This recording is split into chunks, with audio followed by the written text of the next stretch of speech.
anything we ever do. In fact, it comes back again second semester when we look at other styles, when we look at trig. We'll have zeros. Can't divide by 0. We have asymptotes. And that comes into play with graphs and trig functions. Yes, ma'am?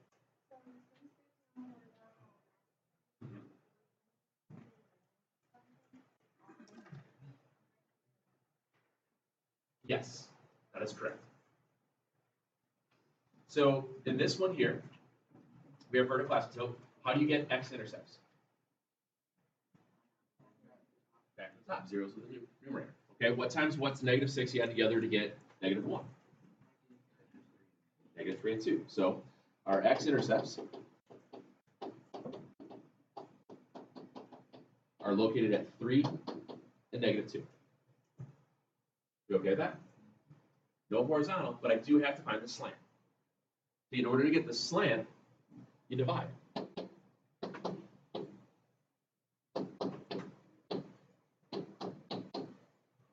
And I'm going to put a 0 in here as a placeholder, just like we would normally. Yes, ma'am. I'm on version 2.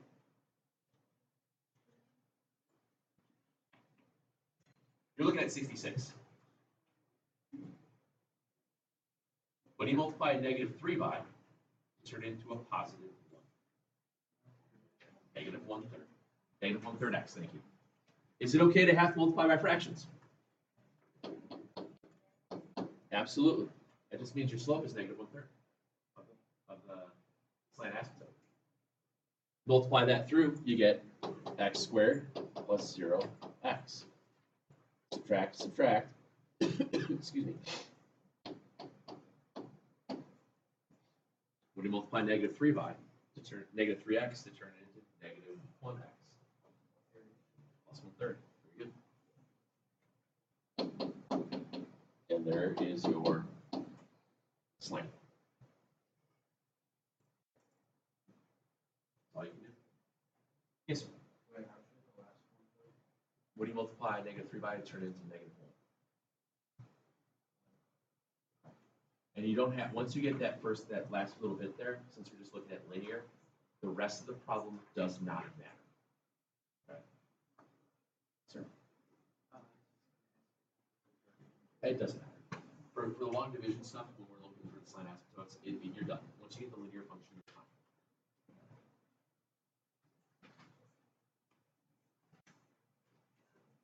Yes, sir. Yes, sir. Yeah. Just you mean by the long division portion? Yeah, because like I said, I hope that you guys all write Musa a thank you card. We just ran out of time to be able to plot points. It's not the end of the world in the grand scheme of things.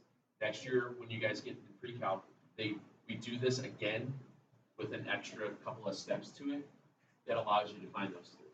Okay. Prepping you guys to get that slant asymptote is good. And then from there, next year, when you see this again, you'll be like, oh yeah, I remember zeros, vertical asymptotes, I remember the M and N things and all that. Then they show you a couple of tricks for boundaries. So it's not a big deal. Okay. Skip over 67.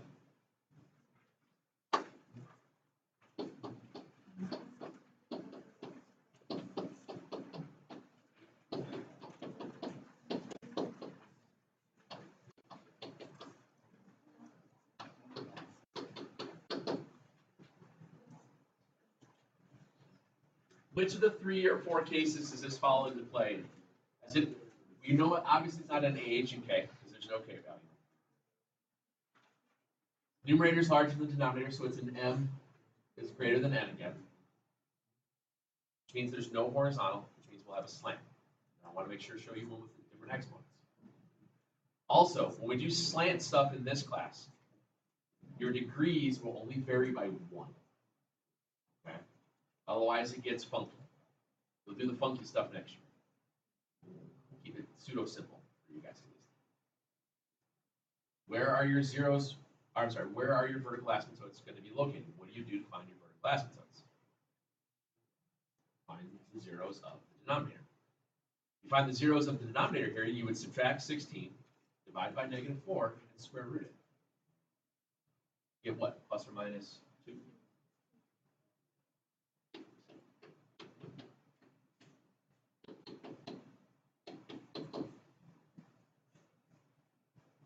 How do you factor that numerator to get your x-intercepts? Take the x out, good. You factor out the x, then you have an x squared minus 3x minus 4.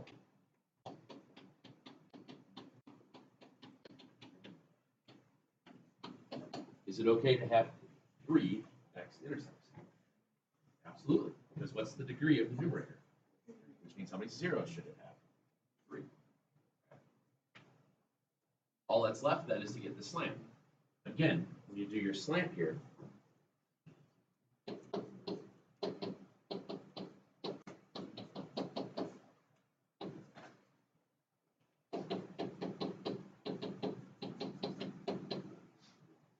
what do you multiply negative 4x squared by to turn it into positive x cubed? There you go, negative 1/4x.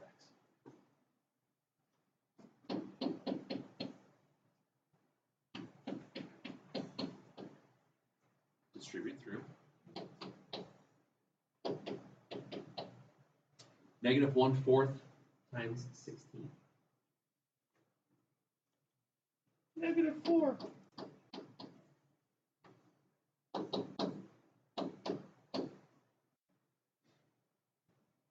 You get a 0x. You're done. Nothing else you can do.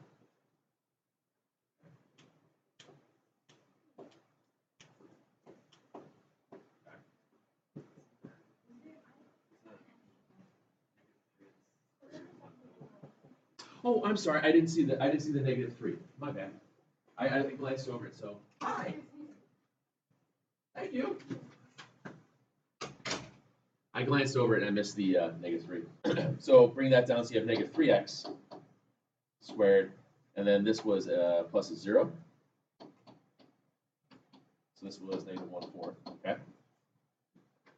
What do you multiply negative 4 to turn it into negative 3? Good. You want to go to 3/4. Okay. You go 3/4. Fraction drops out the front term of the 4's, and the 3 stays.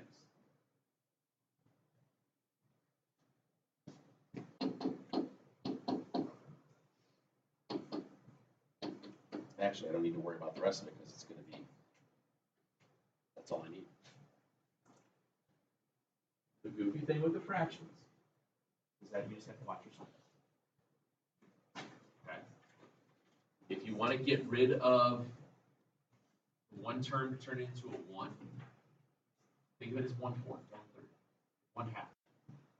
If it has a coefficient that you got to turn it into, with that number in the numerator, whatever number on the outside is the denominator. Works every time. Yes, sir.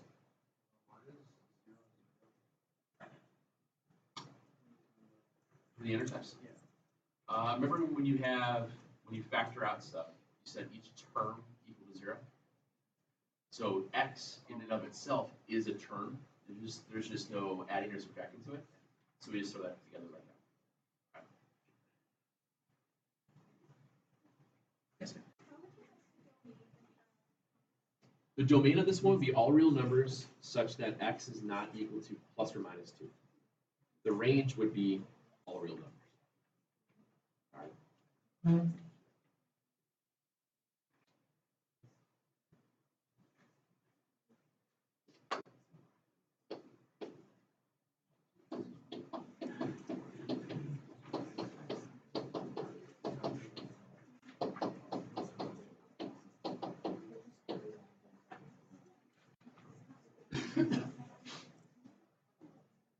What style is this one?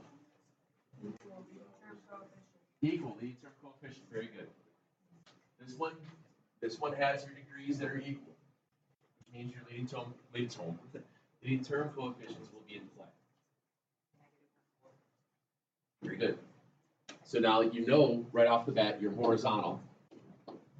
We have y equals negative 1/4. Your vertical, well, set the denominator equal to 0, solve for x. Subtract 36, divide by the negative 4, you get 9. What's the square root of 9? 4. Okay. What are the zeros then of the numerator? Very good. Your x-intercepts are the zeros of the numerator.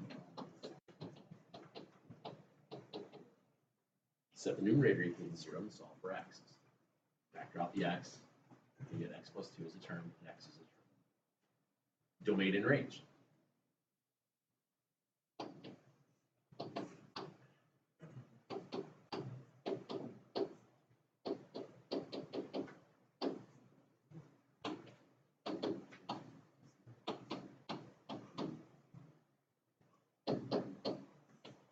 Negative 1.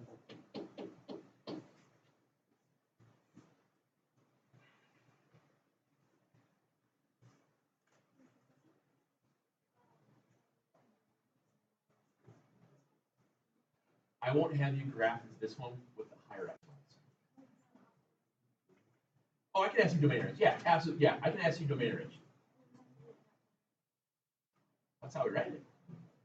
How are you writing it?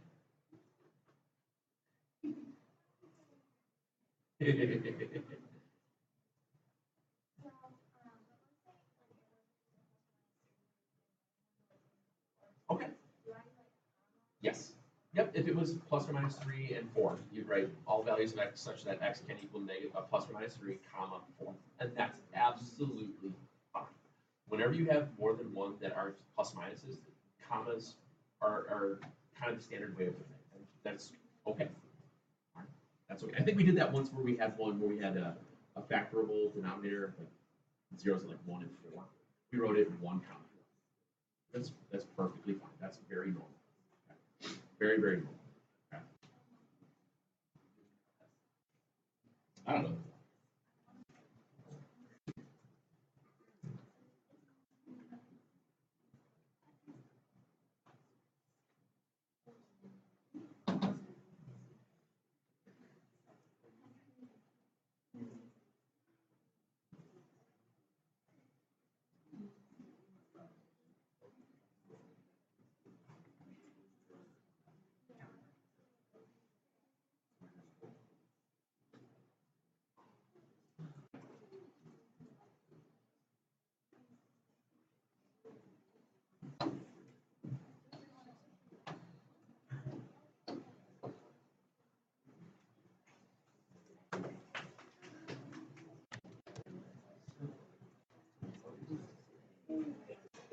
Bless you.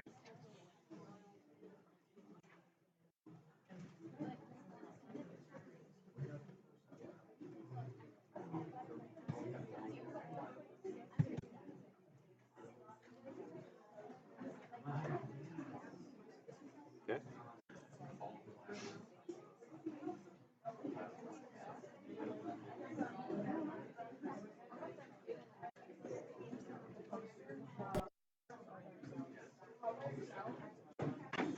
Okay. Same deal. Same deal. Which of the 4 styles is this one? H and K. All right. No matter what, where is your vertical asymptote always, always, always? 0 of the bottom, 0 of the denominator. That will never change ever. Okay. What can't you have x be? Negative 2. So vertical asymptote.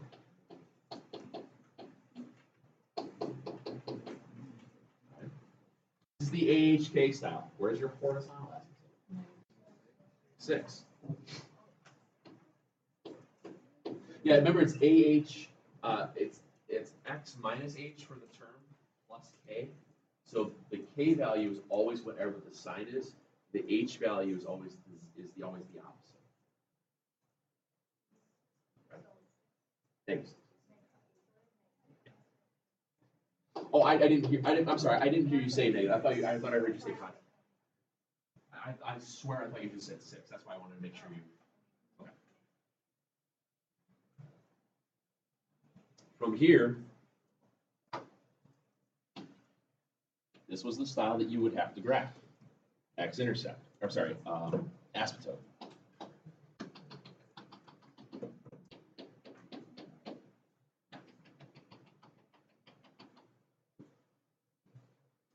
The two numbers that are to the right of the vertical asymptote are -1 and 0. The two numbers to the left of the vertical asymptote are -3 and -4. They're both really easy to work with. Okay?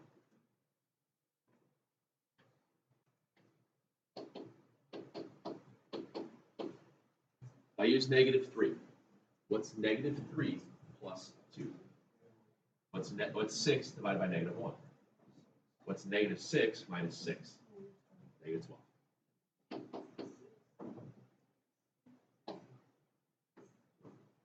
Down there-ish.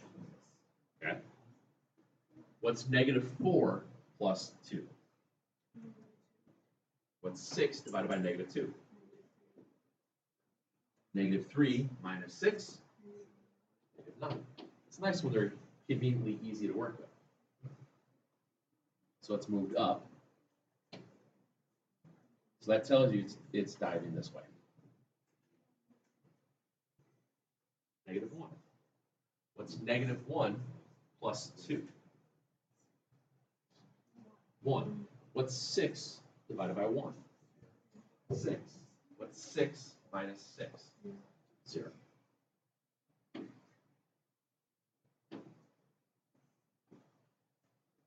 What's 0 plus 2? 2. What's 6 divided by 2? What's 3 minus 6?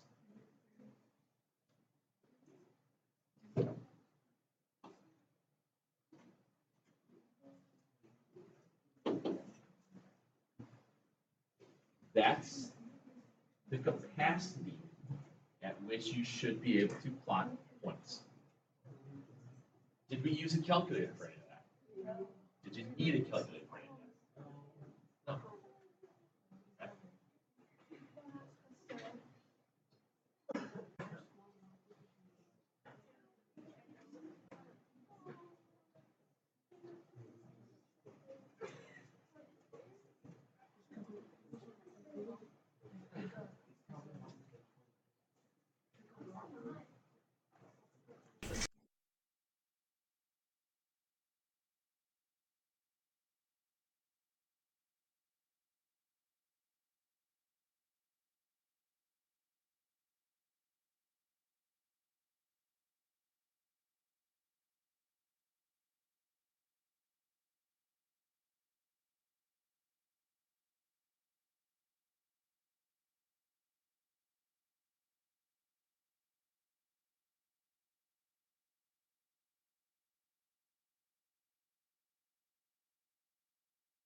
Technically, the only one I haven't reworked with you is when the numerator, this degree, is smaller than the denominator degree.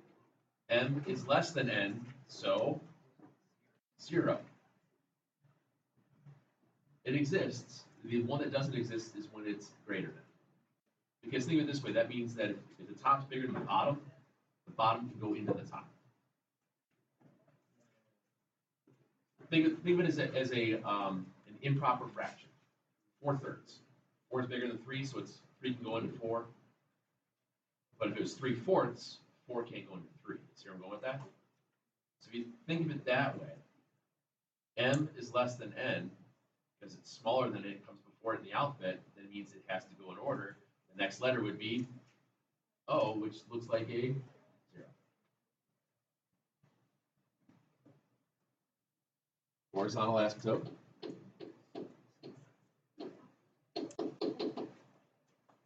Where's your x-intercept?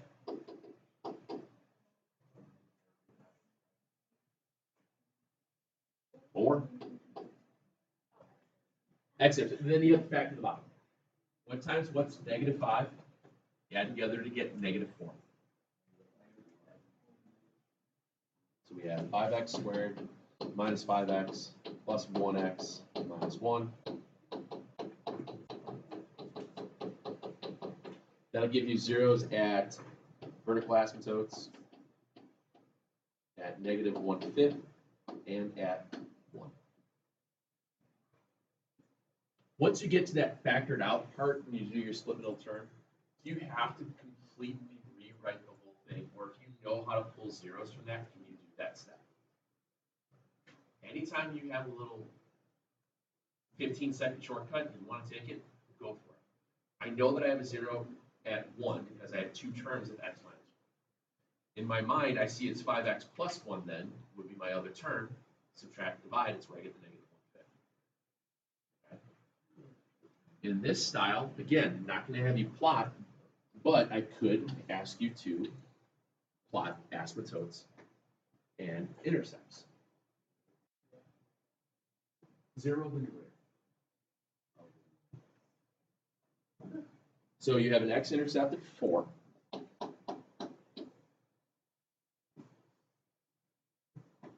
You have the horizontal asymptote at 0. I know there's the 0 there. It's a pre-calc explanation. Vertical is at -1/5 and at 1.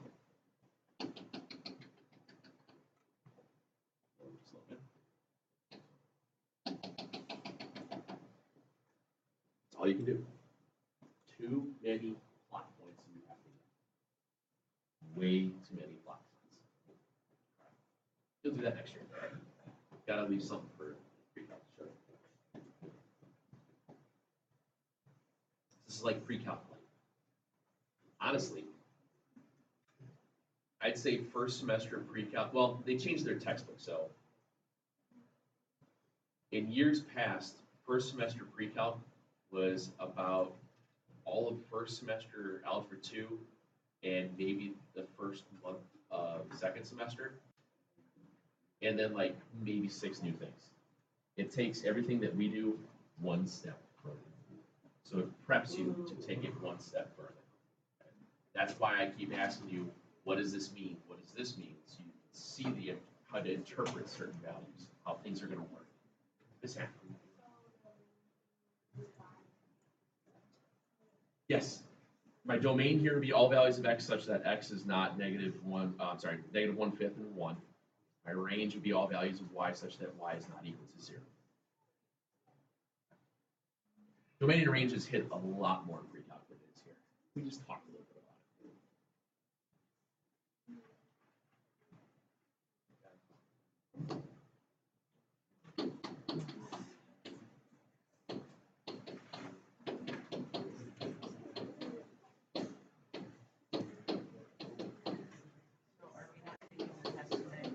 I don't know. Still have time.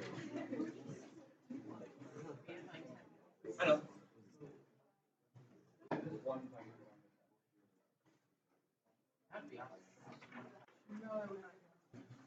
So this is 70. This is a combined like term, simplify, follow, or do the operations that they're asking you to do. In this case here, you have a whole bunch of junk on the left, and then a 2x squared on the right. I just rewrote instead of b's, I'm using x squared. This is number 70 on it, yeah. X plus. I changed the b's to x's. So, yes, sir. 13. It's number 70 on your packet. I hate this stupid thing. Stop sending me these things. I'm trying to work.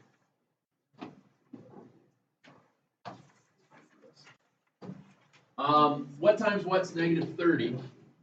You add together to get positive 13.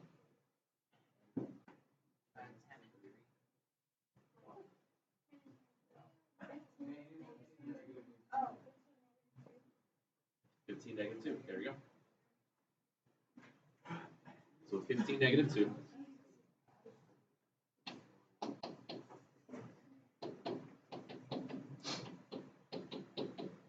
GCF.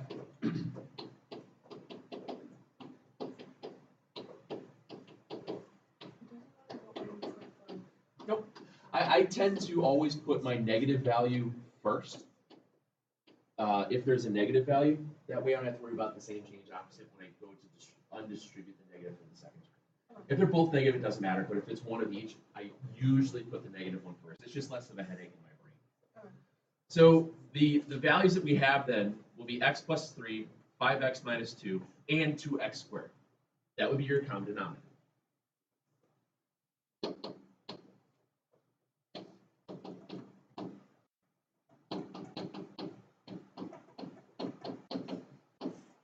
Okay. Fraction on the left has the x plus 3, 5x minus 2. What does it need? 2x squared.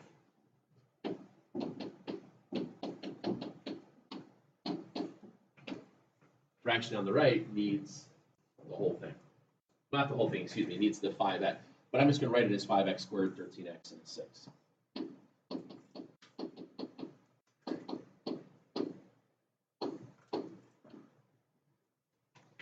This is where most of you guys screw up.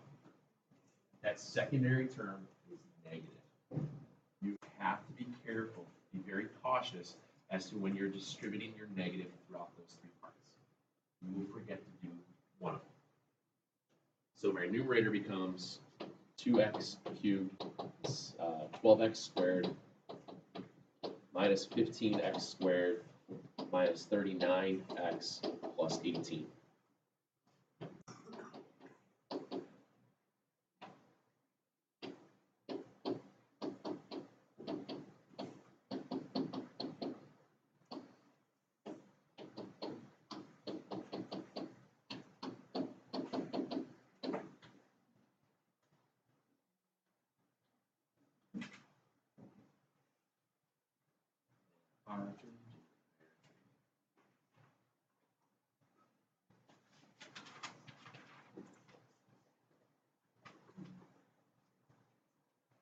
And look at 78.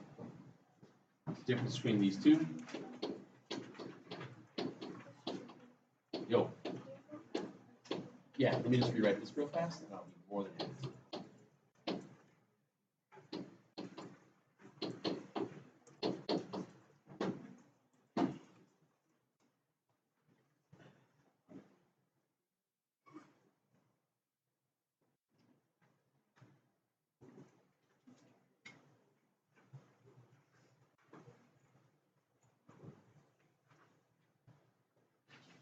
On the last one then, all I did was change things to x's instead of p's and stuff. One thing that I can't change as it automatically prints stuff out on the Buddha stuff, they always use weird variables. I don't know why, it just does. I want to get a common denominator to multiply everything out.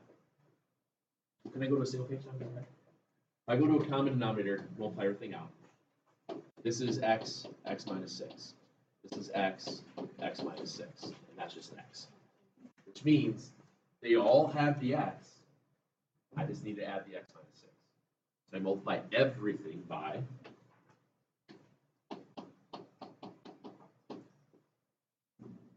first fraction has it, second fraction has it, The 8 needs the what? That's it.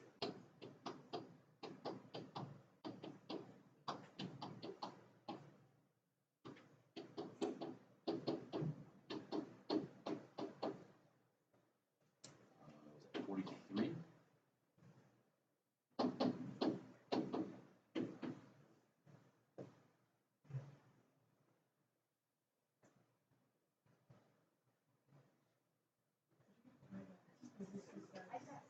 Six, math is hard. I was looking at the 5 probably.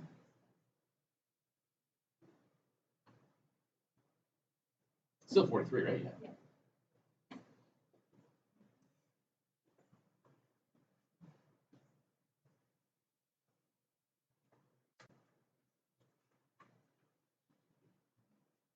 Tomorrow I know we have a shortened period.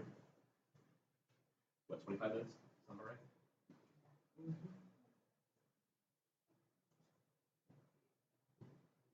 Actually, no, it's 27 minutes. We will have a truncated version of what I already had that will fit inside the bow tie.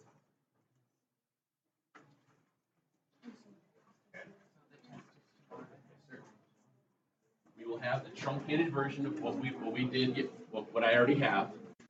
Same scenarios, same all of that. What I did here is that I used up what we would have done as final prep on this. Just switched the timer. We didn't need 25 minutes to talk about this stuff because it's like the last unit. So I figured by using this time today, probably a good idea. I had a feeling that it was a good idea. What do you want? It's still going to be the same idea. The only ones that I would ask you to actually plot, find points, were graph styles out of 9.2. Okay. The other ones out of 9.3, it's listing everything. Where does everything occur? Where is your intercepts? Where's your asymptotes? Slants if needed, stuff like that. Same deal with combine or solve. Okay. Truncated out, it will be something that I can't imagine being more than 4 or 5 questions tops. And it's when you think about it, graphing takes you about 4 minutes to go through the whole scenario. Listing everything out takes you a couple minutes. Okay. We go from there.